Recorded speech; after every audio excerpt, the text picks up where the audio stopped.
There is a gardening technique so effective, it can triple your harvest with almost no work.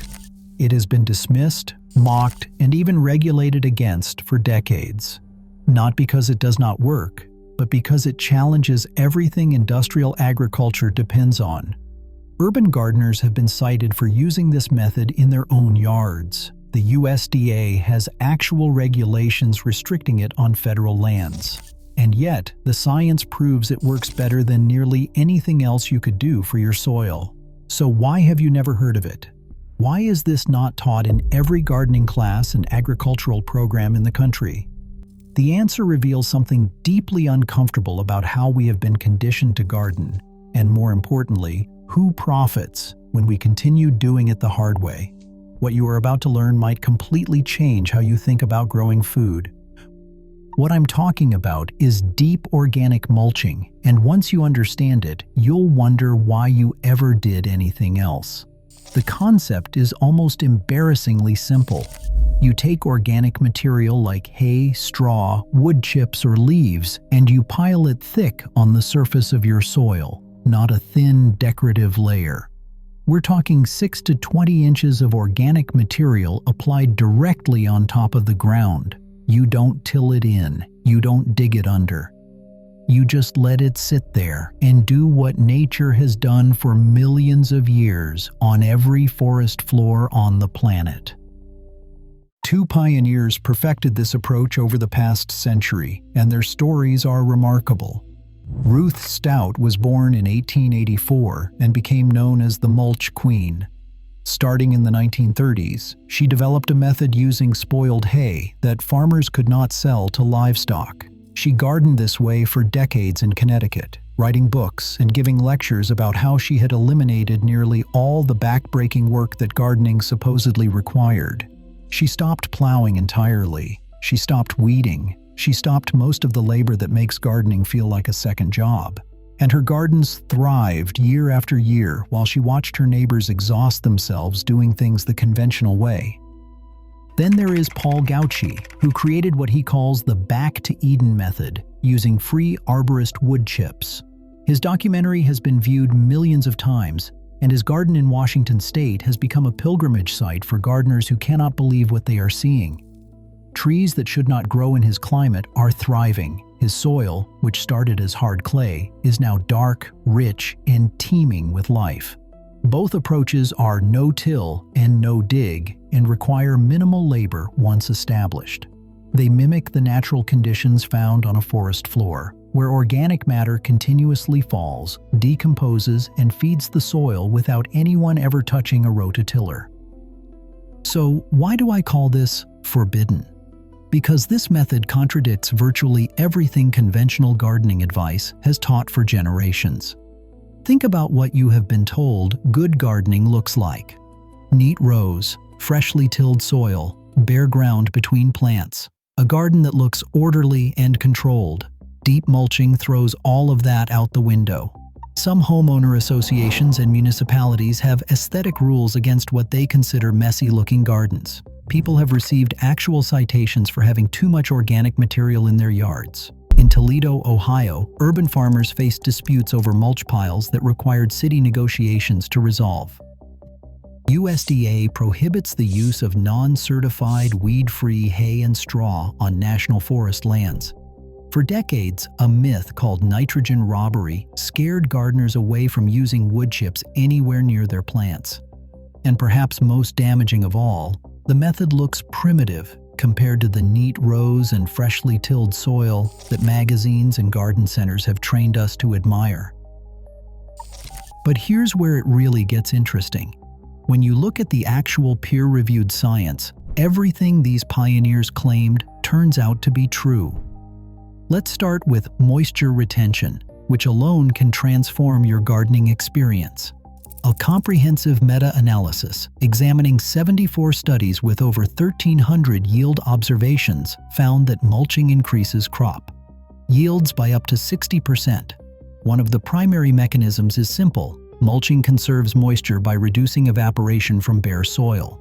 Studies show it reduces irrigation needs by 14 to 70% depending on the crop. Ruth Stout famously grew potatoes in Connecticut summers without any irrigation whatsoever. Water that would evaporate in hours from bare soil stays available to plant roots for days under a thick layer of mulch. Temperature regulation is another massive benefit that conventional gardening completely ignores. Research has shown that organic mulching can lower soil temperatures by more than 10 degrees Celsius during hot periods. That layer of organic material acts as insulation, keeping soil cooler in summer and warmer in winter. Modern agronomists have found that deep hay mulch keeps soil temperatures near 50 degrees Fahrenheit, which happens to be optimal for crops like potatoes. While bare soil can swing 30 degrees in a single day, mulched soil remains remarkably stable. Your plants aren't constantly stressed by temperature extremes, and that translates directly into better growth and higher yields. Perhaps the most profound effect happens below the surface, where deep mulching triggers an explosion in soil biology. This is something that conventional agriculture almost completely ignores, but it might be the most important factor of all. Organic mulching dramatically increases beneficial fungi that degrade lignin and solubilize phosphorus, making nutrients available to your plants that would otherwise be locked up in the soil. Earthworm populations multiply dramatically under mulch layers, sometimes increasing by a factor of 10 or more. These creatures aerate the soil and deposit nutrient-rich castings throughout the root zone, essentially doing the work of a rototiller without any of the damage that comes from mechanically destroying soil structure. A meta-analysis of 56 studies confirmed that organic practices significantly enhance soil microbial abundance. Gardeners who have adopted these methods report that one season of deep mulch creates more biological activity than years of conventional tilling ever could. You are not just growing plants anymore, you are building a living ecosystem. Now we need to address the elephant in the room. The nitrogen robbery myth is the single biggest reason deep mulching methods were dismissed by mainstream agriculture for so long. The theory goes like this. Wood-based materials are high in carbon and low in nitrogen, so when they decompose, soil microbes will steal nitrogen from your plants to break down all that carbon. It sounds scientific, it gets repeated in gardening books and extension service publications. And when wood chips are tilled into soil, it is actually true. But here is what they never told you. When wood chips are used as surface mulch and not incorporated into the soil, they do not steal nitrogen from your plants. Laboratory research has demonstrated this repeatedly since the 1990s.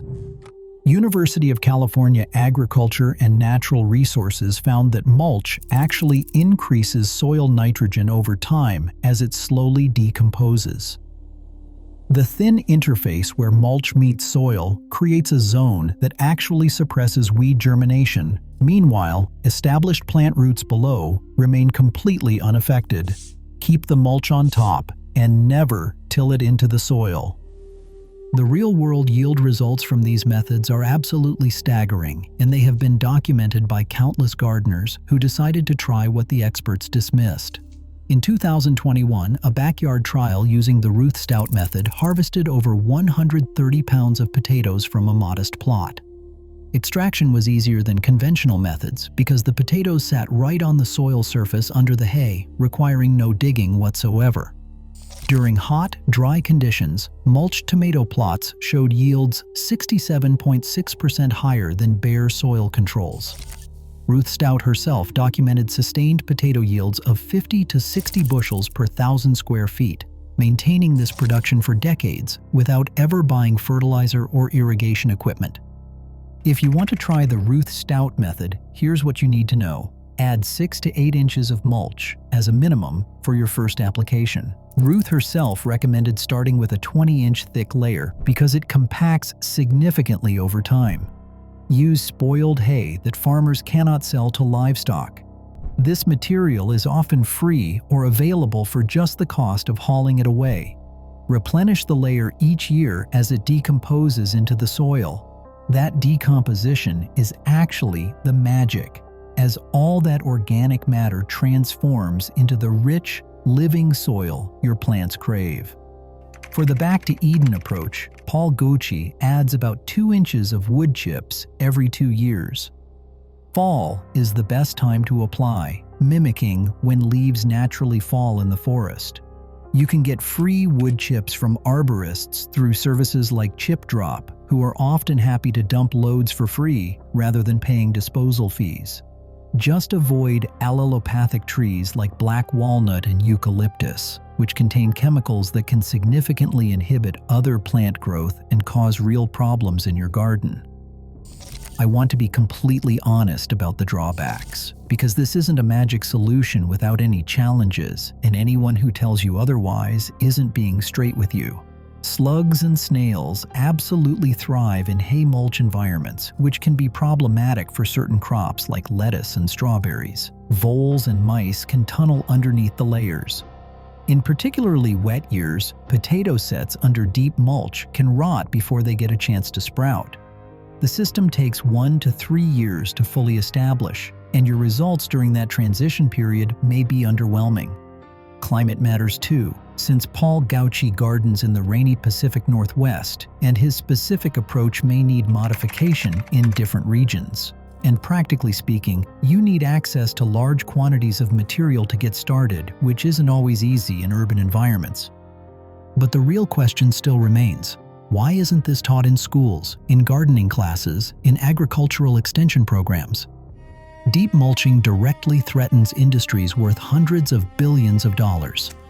The global synthetic fertilizer market alone is worth over $200 billion annually. Add in pesticides, herbicides, and tilling equipment, and you're looking at an agricultural industrial complex that depends on gardeners and farmers buying inputs year after year. Every person who discovers they can grow abundant food without those inputs represents revenue lost. Universities have historically focused their agricultural research on large-scale conventional methods that benefit corporate sponsors. The method requires patience, with the best results taking 2 to 3 years to manifest, which doesn't fit our instant gratification culture. And frankly, deep mulch looks messy compared to the manicured gardens featured in magazines and home improvement shows. In the 1950s, the plow was considered sacred and nitrogen fertilizer was mandatory. Anyone who suggested otherwise was dismissed as a crank. Here is the truth. The gardening industry does not want you to understand. This method is not illegal. It is simply unconventional. The peer-reviewed science supports virtually every claim made by its pioneers. The reason you have not heard about it is not because it does not work. It is because it works too well, too cheaply, and with very little ongoing expense. There is no profit in telling people to pile free hay on their gardens and let nature do the rest. There is no money in teaching methods that eliminate the need for fertilizers, pesticides, and expensive equipment. Give your garden a thick blanket of organic material. Let earthworms, fungi, and bacteria do the work that tractors and chemicals never could. Watch as your soil transforms from lifeless dirt into something dark, rich, and alive. Some solutions are too cheap to profit from. Some knowledge threatens industries worth billions. And some techniques refuse to stay buried, no matter how hard the establishment tries to ignore them. The forest floor has been demonstrating the perfect gardening method for millions of years. Maybe it is time we finally paid attention. Maybe it is time to stop fighting nature and start working with it.